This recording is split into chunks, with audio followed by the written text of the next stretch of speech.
अगर मैं आप लोगों को एक ऑप्शन दूं कि आप लैंड क्रीचर्स के साथ रह सकते हो या फिर डीप सी क्रीचर्स के साथ रह सकते हो, तो आप लोग क्या चूज करोगे? अगर आपने लैंड एनिमल चूज किया है तो आपने एकदम सही जवाब दिया है, क्योंकि एक टाइम पे मैं एक शेर को गले लगा के सो सकता हूँ, बट इस क्रीचर के साथ भाई साहब मैं 1 मिनट भी नहीं बिता सकता हूँ। आज हम लोग बात करने वाले इन्हीं डीप अंडर ओशन क्रीचर्स के बारे में। आप देख रहे हो एल्बिटो टॉक्स चैनल, जहाँ पर हम रैंडम चीजों के बारे में रैंडम बातें करते हैं, और मेरे पास इंट्रो के लिए ज्यादा कुछ है नहीं, तो चलिए वीडियो को शुरू करते हैं। Hello, how are you? I am under the water. देखो, अर्थ का ओशन बहुत ही बड़ा है। इनफैक्ट इतना बड़ा है कि अब तक सिर्फ 20% ही डिस्कवर किया जा चुका है। अभी चलो एक टाइम के लिए इमेजिन करो कि आप किसी नदी या ओशन में नहा रहे हो और नीचे से सडनली गैराडोस आके आपको पकड़ के नीचे लेकर गया। क्योंकि भाई बता नहीं सकते ना नीचे पानी के अंदर क्या क्या मौजूद है, क्योंकि भाई कोई भी नीचे हो सकता है, लिटिल मरमेड से लेके पुनी सुपरस्टार कोई भी। एक तरफ देखा जाए तो हमें लैंड एनिमल्स के बारे में ऑलमोस्ट सारी इन्फॉर्मेशन मिल चुकी है, बट वही हम सी क्रीचर्स के बारे में बात करें तो ऐसे बहुत सारे प्लेसेस है और बहुत सारे क्रीचर्स है जिनके बारे में हमें ज्यादा इन्फॉर्मेशन नहीं मिली है। तो सिंपल है, इस वीडियो को हम लोग 2 पार्ट में डिवाइड करते हैं। पहले हम बात करेंगे मिथिकल क्रीचर्स के बारे में। मिथिकल क्रीचर्स वो क्रीचर्स होते हैं जो कि लोग कहते हैं उन्होंने देखा है, बट उनका साइंटिफिक एग्जिस्टेंस का प्रूफ हमारे पास नहीं है। हाँ, जस्ट लाइक एलियंस और ड्रैगन्स, क्योंकि बहुत सारे लोग कहते हैं ड्रैगन्स और एलियंस एग्जिस्ट करते हैं, बट इनका कोई प्रूफ या फिर एग्जिस्टिंग प्रूफ हमारे पास नहीं है। और वीडियो के सेकंड पार्ट में हम लोग बात करेंगे रियल लाइफ एग्जिस्टिंग क्रीचर्स जो कि अभी भी एग्जिस्ट करते हैं और उन्हें देखा गया है, प्लस एग्जामिन भी किया गया है। तो चलिए बिना किसी देरी के इस इंटरेस्टिंग वीडियो को शुरू करते हैं। The Kraken. आज की डेट पे आप YouTube पे चले जाओ और बस टाइप करो क्रैकर रियल लाइफ फुटेजेस, तो हिंदी फैक्ट चैनल से लेके अमेरिकन न्यूज चैनल तक हर लोगों ने इसे कवर किया है, क्योंकि द क्रैकन बहुत फेमस था। अभी के टाइम पे नहीं, बट कुछ टाइम पहले हाँ बहुत फेमस था। ओके, तो बेसिकली क्रैकन है कौन? क्रैकन बेसिकली एक बड़ा सा स्क्विड है। अगर स्क्विड नहीं पता तो एक ऑक्टोपस को इमेजिन कर लो, अगर ऑक्टोपस नहीं पता तो मुझे नहीं पता क्या बोलना है। ओके, डोंट वरी, बेसिकली ये चीज क्रैकन के बारे में ऐसे बताया जाता है कि ये बहुत टाइम पहले से पानी में एग्जिस्ट करता है। मतलब मैं अभी से ही नहीं कह रहा हूँ, बल्कि पायरेट के टाइम से क्रैकन की कहानियां सुनते आ रहे हैं लोग। बल्कि पायरेट्स ऑफ द कैरेबियन जो मूवी है उसमें भी क्रैकन का छोटा सा कैमियो दिखा था हम लोगों को। अभी पायरेट्स और क्रैकन की स्टोरी कुछ ऐसी होती थी कि जब पायरेट्स अपनी शिप लेके सीज में जाते थे तब क्रैकन उनके ऊपर अटैक करके वहीं पे उन्हें मार देता था, मतलब जल समाधि। मतलब क्रैकन उस टाइम से लेके अभी तक बहुत फेमस है। अब बात करते हैं क्रैकन के बारे में करंट सिचुएशन में हमारे पास कितना प्रूफ है। अभी देखा जाए तो क्रैकन के रियल लाइफ एग्जिस्टिंग फोटोज हमारे पास नहीं है, बट एक सबमरीन जो कि एक टाइम पे पानी के अंदर एक एक्सपीडिशन के लिए गई थी, तब उसके अंदर बैठे हुए लोगों ने कहा कि उन्होंने एक आग देखी जो कि एक प्लेट के साइज की थी। देखो, मुझे इतना ज्यादा साइज का नॉलेज नहीं है, बट मेरे हिसाब से अगर प्लेट की साइज की आग पानी के अंदर है तो कुछ तो गड़बड़ है भाई। बल्कि इतना ही नहीं, एक टाइम पे एक मरी हुई मेल बीच पे आके रुक गई। और जिन लोगों को वेल नहीं पता, तो वेल जाइनॉर्मस क्रीचर्स होते हैं जो कि पानी के अंदर रहते हैं। हाँ, तो बेसिकली जब इस मरी हुई वेल को एग्जामिन किया तो लोगों ने देखा कि वेल के ऊपर काफी बड़े स्क्रैचेस और कट्स थे। अभी देखो, जितना मुझे पता है, I could be wrong, but एक वेल दूसरी वेल को कभी अटैक नहीं करती है, और जितना मुझे पता है वेल से बड़ा क्रीचर पानी में एग्जिस्ट नहीं करता है। तो तब से लोगों ने इसके ऊपर थियरी बनाना शुरू कर दी कि ये क्रैकन था जिसने वेल के ऊपर अटैक करके उसे मार दिया। अभी इसमें कितनी सच्चाई है ये तो मैं भी नहीं जानता, क्योंकि क्रैकन के एग्जिस्टिंग फोटोज हमारे पास नहीं है, इसलिए हम इसे एक मिथिकल क्रीचर कहते हैं। एंड इट्स 50-50, क्रैकन एग्जिस्ट कर भी सकता है, नहीं भी कर सकता। The little mermaid.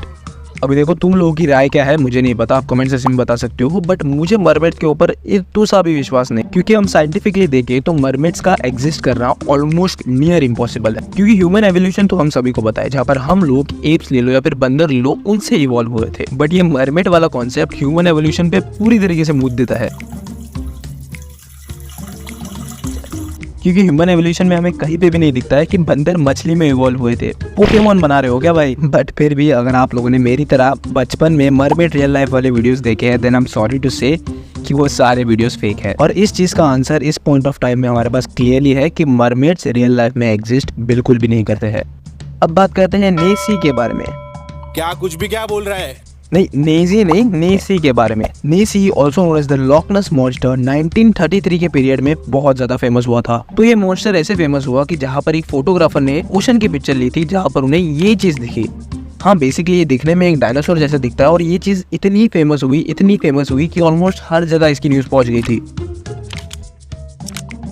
बल्कि न्यूज चैनल्स ने तो ये भी कह दिया था कि ये चीज 100% रियल है। और उस टाइम पे बहुत सारे लोगों के मन में एक डर भी बैठ गया था कि ये चीज पानी में एग्जिस्ट करती है, तो पानी में जाना हमारे लिए तो भाई सेफ नहीं है। बट एग्जैक्टली ये मॉन्स्टर या फिर चीज कह लो, ये एग्जैक्टली थी क्या? जब बहुत टाइम बाद इस फोटो को वापस गौर से देखा गया तब पता लगा कि ये फोटो 100% रियल था, क्योंकि उस टाइम पे VFX एग्जिस्ट नहीं करता था, तो फोटो का फेक बनना ऑलमोस्ट इम्पॉसिबल था। तो फोटो में ये एग्जैक्टली चीज क्या थी? जब लोगों ने इसके ऊपर और गौर दिया तब लोगों को पता लगा कि ये कोई मॉन्स्टर नहीं, बस एक लकड़ी का टुकड़ा था जो कि एक मॉन्स्टर के शेप में पानी में बह के उस नदी में आ चुका था। उसी टाइम पे उस फोटोग्राफर ने उसकी फोटो ले ली थी। और जैसे आजकल के क्रिएटर्स कंट्रोवर्सी करते हैं फेमस होने के लिए, वैसे ही उस टाइम पे लोगों ने इसकी कंट्रोवर्सी वापस लाने की कोशिश की, बट अनफॉर्चुनेटली वो लोग अनसक्सेसफुल रहे। तो ये तो हो गए सारे मिथिकल क्रीचर्स। अब बात करते हैं रियल लाइफ एग्जिस्टिंग क्रीचर्स के बारे में, जिनकी अगर मेरे पास फोटो नहीं होती और मैं आपको एक्सप्लेन करता कि ये क्रीचर्स कुछ इस तरीके से दिखते हैं तो आप मुझ पे विश्वास ही नहीं करते। देखो, ओशन के बिना बहुत सारे लेयर्स होते हैं। सबसे पहले आता है सनलाइट जोन। इस जोन में ऑलमोस्ट वो सारे फिशेज और क्रीचर्स आते हैं जिनके बारे में हमें पता है, जैसे डॉल्फिन्स ले लो, शार्क्स ले लो, या फिर टर्टल्स ले लो, या फिर व्हेल्स ले लो, ये सारे इसी जोन में आते हैं। फिर आता है ट्वाइलाइट जोन, जहाँ पर ज्यादा सनलाइट तो नहीं होती है बट थोड़ी बहुत सनलाइट यहाँ पर पहुंच जाती है, और यहाँ पर हमें दिखते हैं ऑक्टोपस, स्क्विड, स्टारफिश, जेलीफिश जैसे क्रीचर्स। फिर आता है मिडनाइट जोन, और मिडनाइट जोन के बाद आता है अबिसल जोन। अबिसल जोन में बेसिकली कोई भी लाइट नहीं आती है, कंप्लीट डार्कनेस होता है, और ये बेसिकली पानी का बॉटम है। और इस जोन में आपको क्रीचर्स मिलेंगे जैसे पुनीत सुपरस्टार, मजाक कर रहा हूँ, इस जोन में आपको उस टाइप के क्रीचर्स मिलेंगे जिनको आपने आज तक अपनी लाइफ में देखा भी नहीं होगा। कोरल्स मिल जाएंगे, यहाँ आपको हैचेट फिश मिल जाएंगे, वाइपर फिश मिल जाएंगे जो कि बहुत ज्यादा क्रीपी है। फिर आता है द ट्रेंचेस, जो कि basically the end point of the sea है, इसके नीचे और कुछ भी नहीं है। और अब बात करते हैं आगे क्रीचर्स के बारे में, जिन्हें देखते ही मुझे सच बोल रहा हूँ कुछ हो जाता है, क्योंकि यहाँ पर कोई नॉर्मल क्रीचर्स नहीं मिलेंगे आप लोगों को, बहुत वियर्ड क्रीचर्स मिलेंगे जिनका अगर हमारे पास रियल प्रूफ नहीं होता तो कोई विश्वास नहीं करता कि ये क्रीचर्स रियल लाइफ में एग्जिस्ट भी करते हैं।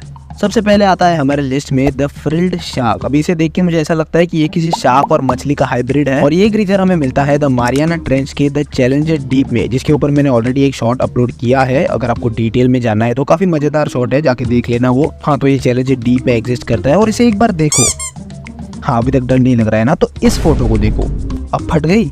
ये तो कुछ भी नहीं, ये लिटरली 6.6 फीट बड़ा हो सकता है, अमिताभ बच्चन से भी बड़ा। इसके दांत देख के पता लग जाता है कि एक बार अगर आपका हाथ इसके मुंह में चला गया तो वो वापस सही सलामत नहीं आने वाला। बेसिकली ये frilled shark bye it's name shark के ही कैटेगरी में आता है, बट आई मस्ट से कि ये दुनिया का सबसे वियर्डेस्ट और क्रीपिएस्ट शार्क हो सकता है, क्योंकि मुझे नहीं पता इसके बाद और कौन कौन सी डिस्कवरीज हो जाए, उसके बाद कौन कौन से शार्क मिल जाए, भाई हमें नहीं पता। और ये शार्क जो है इंडियन ओशन में भी एग्जिस्ट करते हैं, तो कभी भी बीच पे पड़ा हुआ मिल जाए तो दोस्तों को ज्ञान दे देना। Japanese spider crab.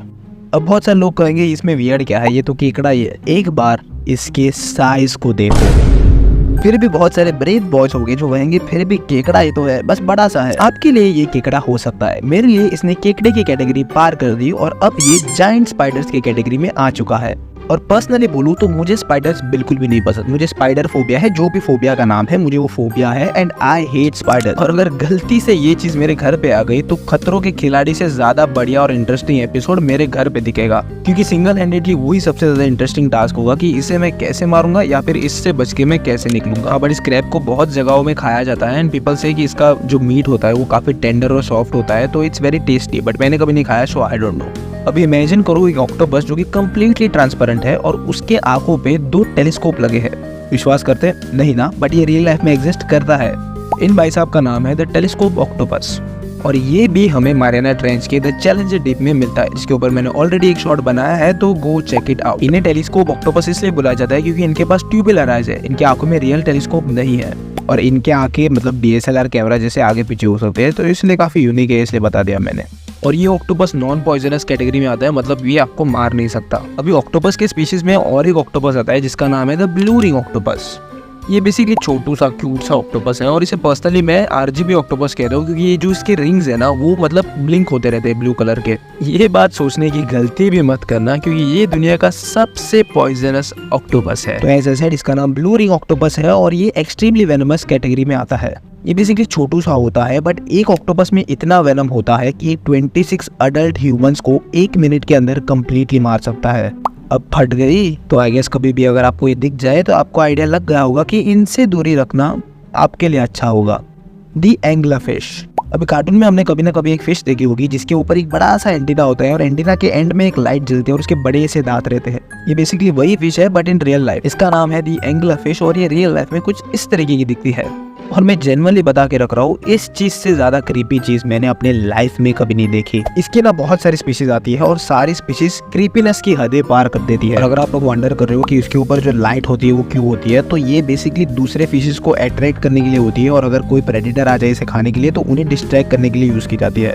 अगर देखा जाए तो नेचर में हर किसी क्रीचर के पास यूनिक फीचर है, बट ये नेक्स्ट वाला ज्यादा ही यूनिक है। इमेजिन करो बीच पे या जंगल पे आप बेयरफुट चल रहे हो and suddenly you step on a stone, और कुछ टाइम बाद आप कंप्लीटली डेड हो। इसका नाम है द स्टोन फिश, और ये एक इल्यूजन क्रिएट करता है एक पत्थर बनने का, बट एक रियल लाइफ में ये एक पॉइजनस फिश है। बेसिकली इसका वेनम अगर आपके अंदर चला भी जाता है then you won't die, but अगर बहुत ज्यादा मात्रा में चला जाता है then you 100% gonna die.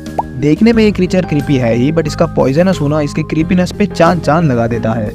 And credit to brave wilderness for this clip, क्योंकि उन्होंने इसका छोटा सा वेनम अपने अंदर इंजेक्ट किया था, और आप देख सकते हो कितना ब्लू है और छोटा सा किया था, इसलिए ज्यादा कुछ हुआ नहीं, but yeah they did it. And I guess इस वीडियो के लिए बस इतना ही। हाँ, बहुत सारे क्रीचर्स थे, वियर्ड क्रीचर्स थे जिनके बारे में मुझे बात करना था, बट मुझे वीडियो इतनी लंबी नहीं बनानी थी, छोटी सी क्यूट सी बनानी थी वीडियो, इसलिए मैंने इसे यही पे एंड कर दिया। बट या अगर अब तक चैनल को सब्सक्राइब नहीं किया तो सब्सक्राइब कर दो, वीडियो अच्छी लगी तो लाइक कर देना। मिलते हैं अगली वीडियो में।